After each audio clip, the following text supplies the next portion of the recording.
बिस्मिल्लाहिर्रहमानिर्रहीम। मुआविन उर्दू चैनल में आपका खैर मकदम है। आज तहरीर नंबर 23 में दो चश्मे है के मखलूत हरफों को लिखेंगे। मामूल के मुताबिक अभी हमारा लिखाई का सिलसिला मुरक्कबात में चल रहा है, लेकिन सबक चूँकि यहाँ पहुँच चुका है, इसलिए मखलूत हरफों की लिखाई की मश्क कर लेते हैं। यहाँ इसको 2 बार 4 बार लिखेंगे मौल्लिम साहब, फिर इसको रोज़ाना की मश्क में, रोज़ाना की नकल में मुफरदात के नीचे कभी कभी लिखवाया करेंगे। शुरू करते हैं पहले मोटे कलम से फिर बारीक से। ये दो चश्मी है। मैं स्वाद की तरह पहले बनाता हूँ सर, फिर इसके ऊपर एक और बना देता हूँ। ये दो चश्मी है। मुझसे मौलिम हज़रात इसको पहले दाल की तरह बनाते हैं, फिर ऊपर इसके स्वाद का सा बनाते हैं। दोनों ज़रा सही है। बे दो चश्मी है। भे फे दो चश्मी है। फे थे दो चश्मी है। थे ठे दो चश्मी है। ठे जीम जीम दो चश्मी है। झे चे चे दो चश्मी है। छे दाल दाल दो चश्मी है। धे। ये यहाँ 7 हर्फ हुए हैं।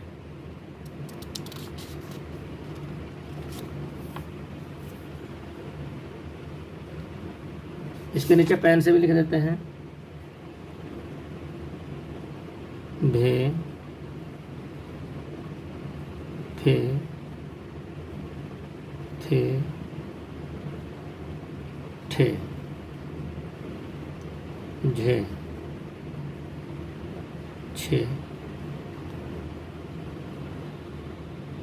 धे।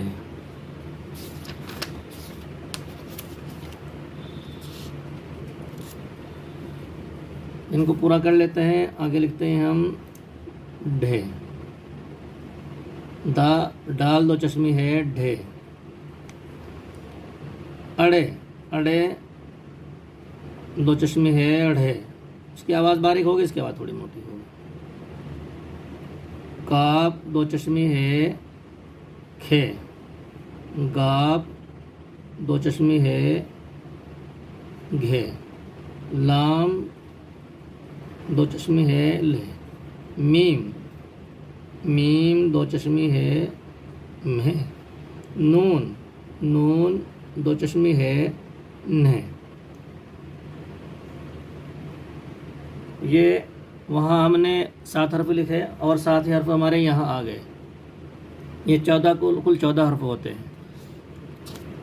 नीचे इनके पेन से लिख देते हैं। ढे अढ़े खे गे ले में। इनकी मश्क करेंगे और इनको मौलिम साहब कभी कभी रोज़ाना की नकल के नीचे, यानी मुफरदात की नकल के नीचे जहाँ मुरक्कबात की तख्तियाँ लिखी जा रही हैं वहाँ लिखवा दिया करेंगे। बाकी इसके बाद हस्ब मामूल मुरक्कबात की तख्तियों का सिलसिला जारी रहेगा। वस्सलामु अलैकुम वरहमतुल्लाहि वबरकातुहू। इसके साथ साथ अर्ज़ ये है कि उर्दू कायदे में 3 ही चीज़ों की मश्क होती है, जिसमें नकल नहीं होती इस बात की। हाँ, कायदा पूरा हो जाए, टाइम बाकी है, तो नकल करना सिखाने के लिए कोई आसान इबारत का इंतखाब कर सकते हैं, मौलिम साहब लिखवा सकते हैं। पहले मुफरदात को पुख्ता कराना है, फिर मुरक्कबात को अच्छी तरह लिखवाना है। ये दो चश्मी है कि हरूफ मखलूता को, यह चीज़ें कायदे के अंदर लिखी जाती हैं और इसकी मश्क ज़्यादा से ज़्यादा होनी चाहिए, और यही कायदे का मुकम्मल फ़ायदा है। वस्सलामु अलैकुम वरहमतुल्लाहि वबरकातुहू।